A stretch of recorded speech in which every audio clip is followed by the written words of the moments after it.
I'm Al Vine, and we're here at the Geneva State Forest. It's been a while since we've been here. Don't expect to see a whole lot today. The flowers are all out of season.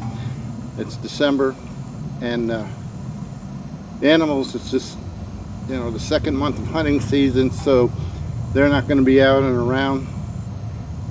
But it's quiet. The wind is calm. It's 65 degrees. It's just a nice day to get out and enjoy God's creation. And that's exactly what we're going to do. And if we see something, that's just a plus.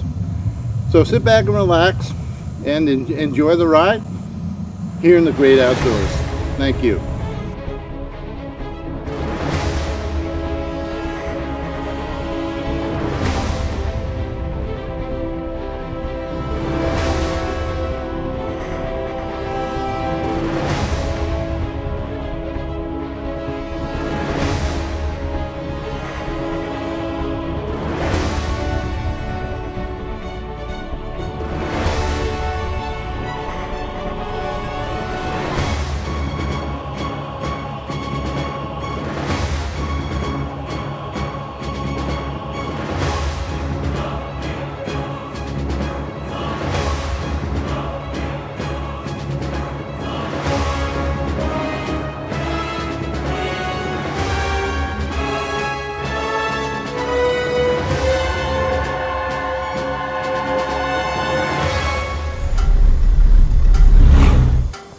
Before we start the work, we're going to, of course, have some fun.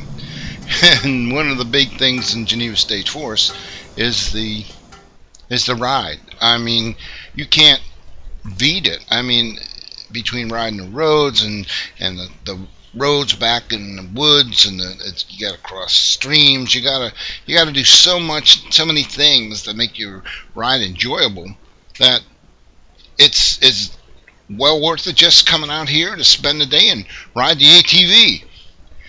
But today is a work day out here, and this forest is buzzing with people cutting trees and pulling up stumps and all kinds of stuff.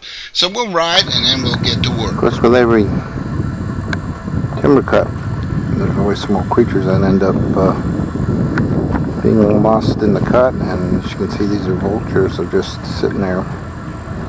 They got so much to choose from now. They're just taking a break in between meals. Anyway, this has been cleared here in the last few weeks, maybe a month at the most. Now there's something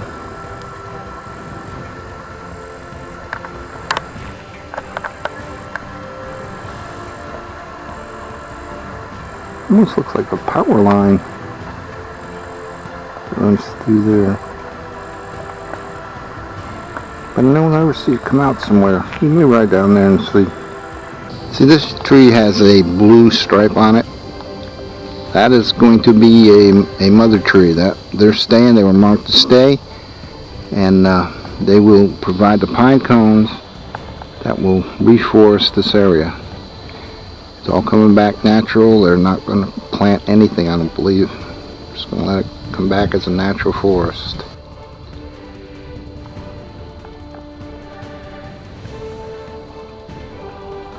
I probably would imagine that this is going to have some effect on this stream. It's been prone to flooding in the past, and now with the watershed kind of destroyed. And I don't mean that in a bad way. I mean, this has to be done. And that's how the state raises money to keep these activities and things going. And there's nothing wrong with that. But the guys will have to deal with it. And they will.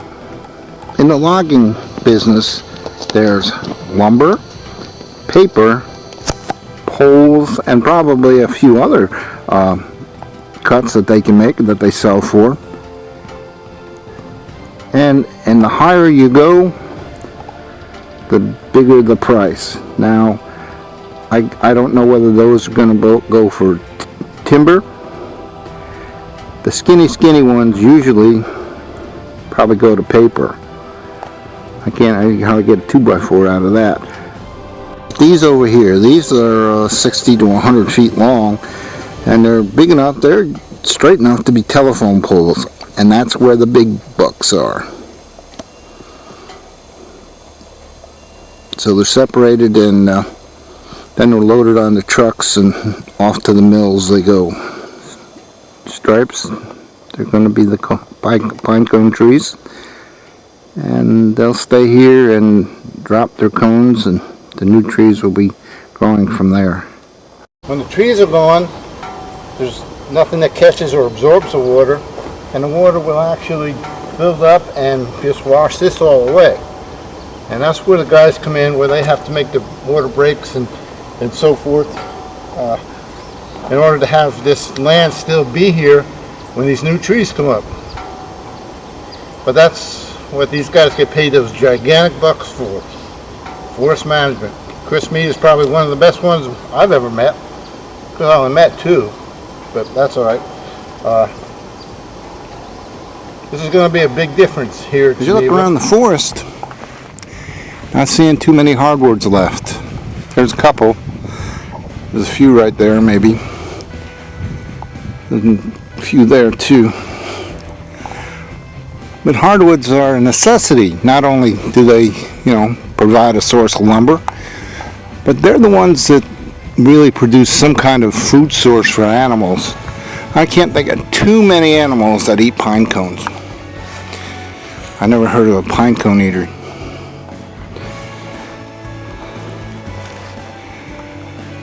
But I'll tell you, I love this forest.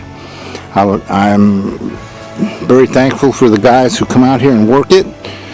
They're underpaid, understaffed, and they do one fantastic job. As you look up into the pine trees, you can see that there are some that produce pine cones and some that don't. I'm going to have to find out if maybe there is a male and a female. I know in the spring when your car's all covered with that yellow stuff, that's pine pollen. Now you see that these logs have been worked, and what I mean by worked, of course, is that they've been run through the trimmer and there isn't any branches left on them. So they're ready to be packed up and shipped off to wherever they are headed for. But it looks, they might pick them out and put them on separate trucks. I'm not sure. I don't pretend to be a knowledgeable man on the lumber business. I do know how they cut them, but I don't know how they sell them. So they're ready to be loaded. Try to come up with some footage about what this place looked like prior to the cut. You see over there, there's the cemetery. You couldn't see 5 foot into the woods prior to this cut. Now you can.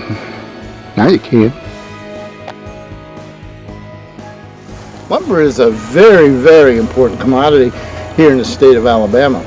It generates millions and millions and millions of dollars. There are certain things that each state has as far as resources, and here in Alabama, lumber is probably the biggest. You think about the commodities that just come from the lumber. Right here in Geneva State Forest, they're back here, they're cutting the lumber. They sell the trees for a number of different products, from paper to lumber to poles to all kinds of stuff. Okay, that's number one. The stumps. The stumps get sold to one company in Georgia. There's only one in the whole United States. And they're used for glue and they hope that the stumps that they get are just pure fat lighter. Fat lighter is the sap has turned the wood into, it isn't combustible, very combustible. And then another commodity that they have are the pine cones. We'll go back and see a pine cone orchard where they contract out and people come over there and buy the pine cones. So there's another commodity that brings forth revenue for the state of Alabama here in the Geneva State Forest. This is one of the problems with getting in here and trying to cut some of these trees. You don't know what kind of condition the ground is in.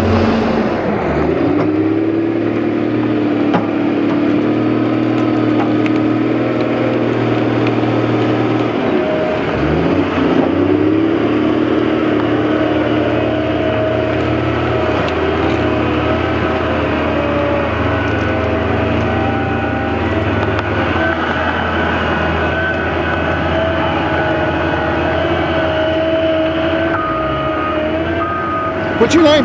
Sean? Sean. You work for Godwin Logging. How many tons do you think you've cut out of here, this cut? Today? Yeah. Ain't no cut, probably 200 or 300. Wow. Do you have the contract for all of the cutting that's coming out of here now? I don't know what they got. You don't know, you don't care. You just need to get behind the wheel and, That's right. I just cut them trees. That's right. So, this is just some fancy equipment. How long have you been working these trees? Almost 10 years now. You do all of it though, right? Oh yeah, I can do it all. You run all three of the... Yeah, I can run that. And he picks that up, and then what's that called? That's a Skinner there. Skinner. Oh, that's right. That takes the branches off, right? Yeah, he knocks the limbs off and he takes them to the loaders. That's what it is. Okay. Yeah. They do pretty good. We got 3 of them. Oh, cool. Where are you going at? This is after this part. Right across the road. Down across the road. Yeah, right there across the road down there. So you'll be here how long? A couple weeks. A couple more weeks? Somewhere now. You taking a break for Christmas? 2 days. 2 days, that's it. Okay. Like Tuesday and Wednesday, I think we're going to be off Tuesday. Okay. And these logs are being cut for everything, right? Paper, logs, and... Paper wood, logs, poles, chipping saw. So when you cut them, you just cut, right? You don't... The next guy puts them in piles to... Well, I pile a lot of them, but a lot of these bigger ones you can't. Yeah. They just got to let them drop. He does. He makes it on with a pile and goes on to the loader with the rail.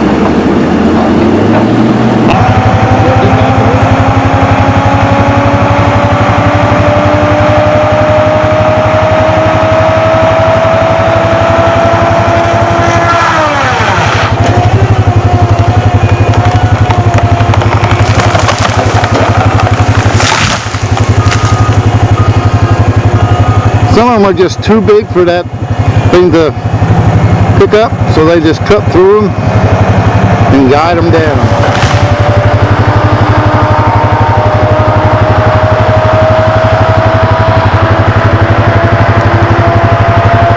Now he'll just knock them down, and he could stack them, he said, into the piles that they're supposed to go if he knew exactly which one was going where. But that's usually up to the loader, he said. And the next guy in line will go ahead and come through and take all the branches off, and then take them back down to where they loaded onto the logging truck. We just seen a logging truck just pull away from here just a few minutes ago.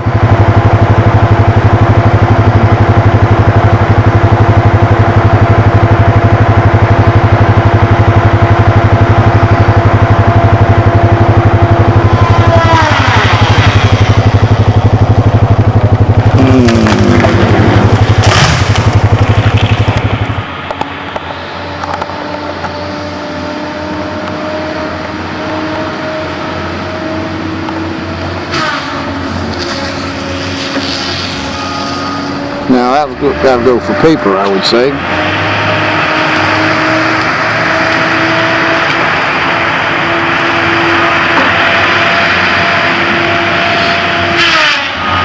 Oh, he's getting 2 of them at once.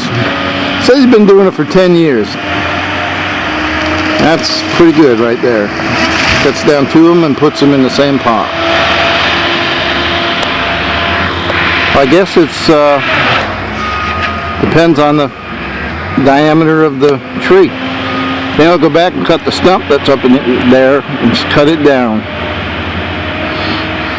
In the old days, they would have had the two-man saw, and they had to go back and forth until it fell, and then everything was done by hand. Then chainsaws came along, and then they would have had been cut down by a chainsaw. And then somebody would have to go through and take the branches off with a chainsaw and so forth.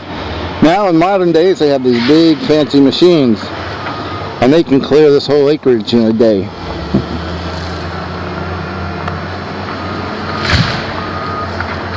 Takes what, 10 seconds or so to take down one tree and put it where you want it. In the old days they had to cut it in the right direction so it would fall where they wanted it. Back when there was, what they used to call them, timberjacks or something? Lumberjacks, that's it, lumberjacks. Come a long way.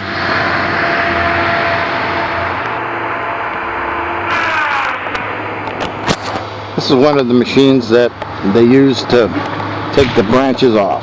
He's coming down the road now.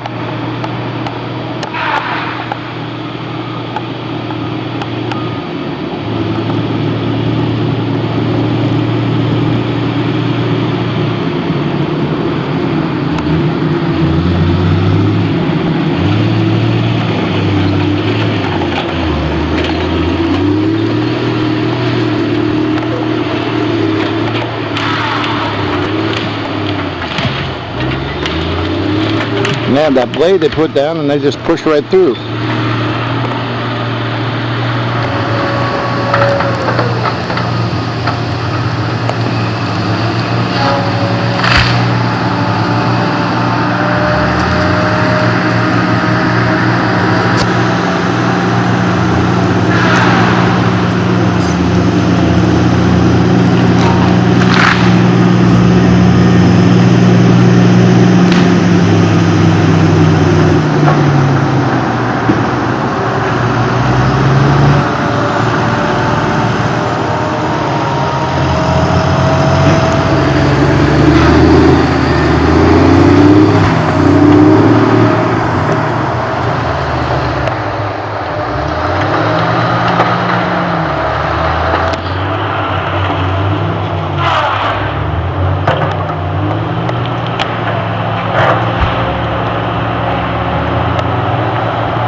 They'll take the logs that you saw Sean cut, and then the other two guys are dragging down this way, and they'll go into a pile over there. Then the operator of this machine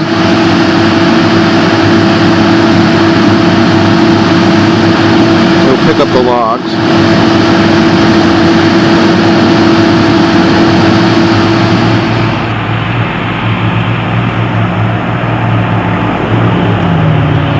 See, this is safety first. There's vehicles around, there's nobody swinging any logs until those vehicles are cleared out.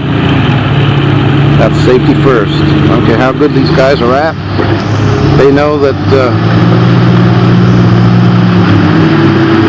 when those logs get swinging, that they may not be able to control them.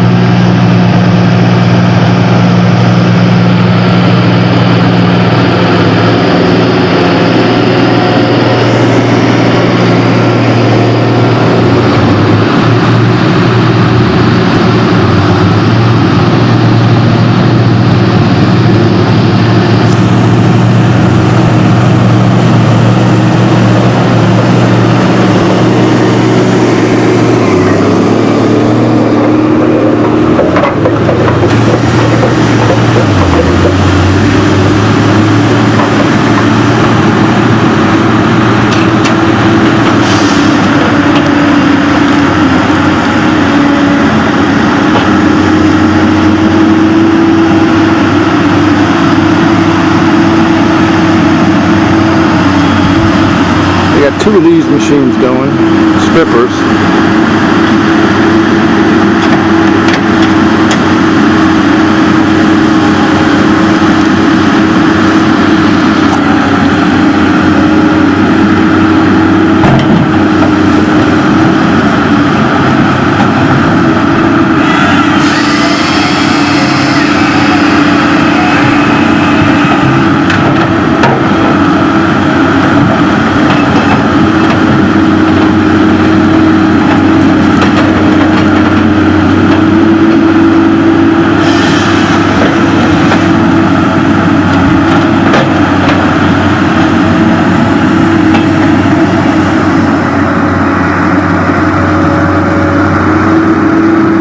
Now being used to cut off the ends that isn't sellable.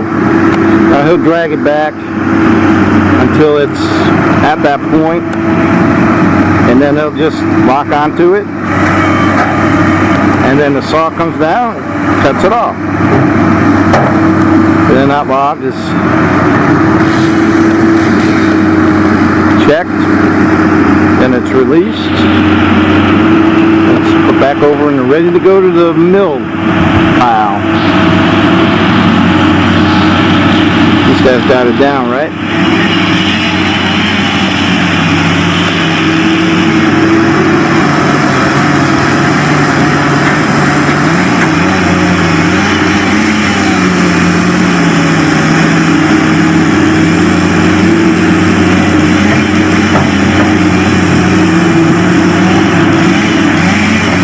The one that he just cut, now they'll smooth it out and cut the tip off.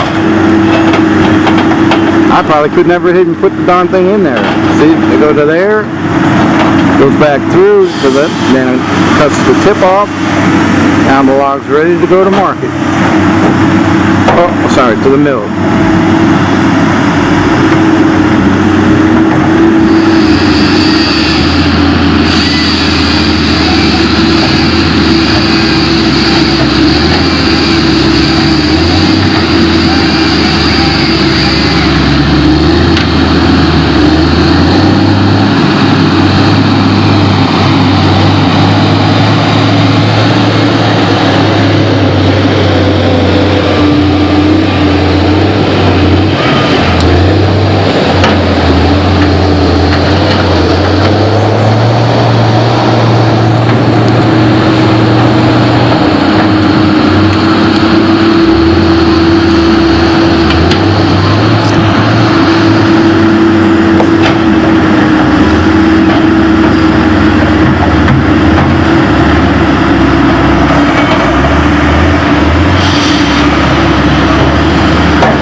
Bring the logs over and load them up and get them ready to go to the market.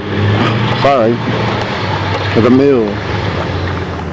I just spoke with the boss, and he said he just got notified that the mill has a problem with one of their machines, and that they'll only be taking lumber until 10 p.m. tonight. So he has to get as many loads out of here as he possibly can, or those trees that they cut will be loaded on trucks, and the trucks will be parked in his backyard. Who knows when they'll be able to make it to the mill. So, hard at work. Get them to the mill.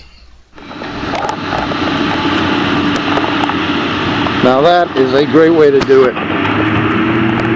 They've got two of the skinners loading up this truck, which means it'll take about 3 minutes, 5 minutes.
That's one's doing the front, one's doing the back.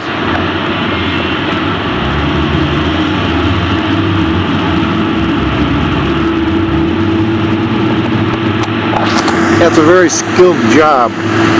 People say, oh, he just sits there and moves up that baloney. You got to know exactly what that thing will do, when it'll do it, and how it'll do it. People's lives and property are at stake.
logging industry. This is where these guys are going to make or break. The money that they make can be great if they get a good price at the mill, if they make a good deal with the timber owner. But time is money in this business. The equipment, if it stays in good working condition, you can see these guys, they have their own maintenance truck. They have 2 machines that are working, and they've got 2 feeders that are keeping these guys in logs so that there's no downtime. Now, I was talking to one of the guys that run the machines. Here goes the load now.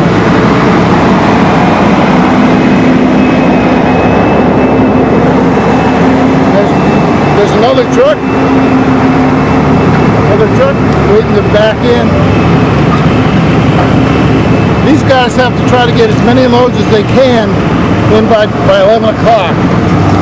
11 o'clock the mill's shutting down, not taking any more logs because they've got a machine that broke down themselves. And that just goes back to these guys who are trying to get their job done, but as soon as there's no logs to be taken, they have to sit. So everybody's kind of sitting back and waiting, and hopefully that the mill will accept as many logs as they can and get the machine. Now he's picking up something, I'm not exactly sure. I don't think it's the logs. I'm thinking he may be trying to get stumps up. We'll check. There's somebody down here and we'll ask him. You see, it looks like they're digging something. Stumps are valuable too. Use them for the lighter, they'll grind them up and they'll make those little logs and things, those fire logs that you see for the fireplaces.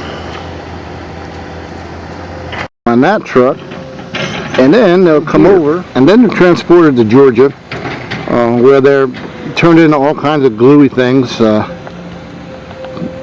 stumps contain a lot of fat lighter, and he said the best stumps are all fat lighter because they make glue, they make all kinds of stuff out of the stumps. Used to make dynamite, but they've kind of gotten away from that to make more money.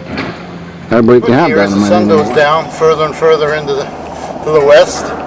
What you see here, if you remember us, we stopped and we were talking to that guy who was doing the stumps.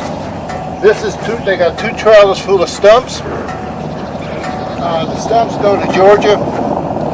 There's only one company in the United States that deals with tree stumps. And they make all kinds of products. They used to make dynamite, but dynamite isn't in that much of a need now, so they make fire logs, glue, gum, you name it, they make it. They want their stumps to have as much fat lighter in it as they can. Well, I know I've been checking some of the stumps that are here, and I'll tell you, they are full of sap. They are full of sap, so they're going to get a good deal. And that company only consisted of 2 guys. One of them is a preacher. They're from Mississippi, and he preaches, and his full-time job is he comes all the way up here to him and his dad or whoever it was to collect stumps. So they've got 2 trailers full, and they probably got 3 or 4 more trailers to go. The 2 trailers are full. They probably got to dump these trailers before. They may only have 2 trailers. So they'll dump these trailers, and when they're empty, they'll come back and get more stumps. So they were anxiously heading home.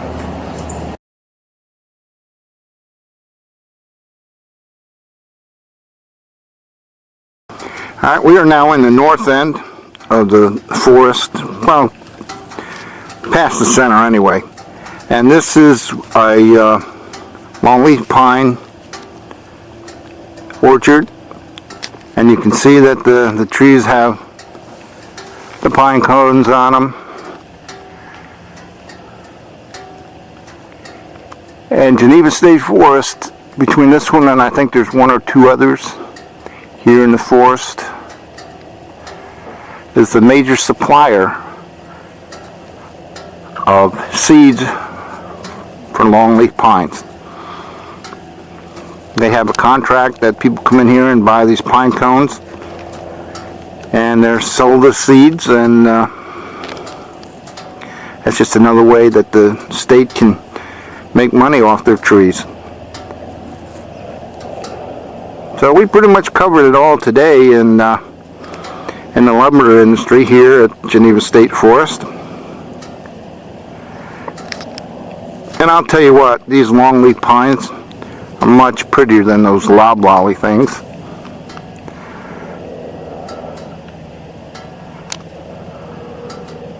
And they have some of the biggest pine cones you'll ever see.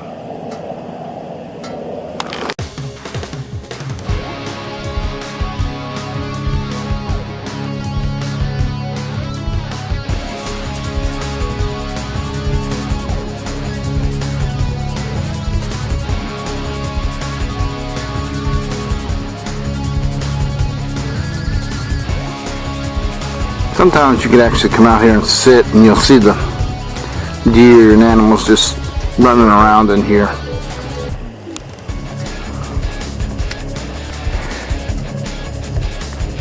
But I don't see any today.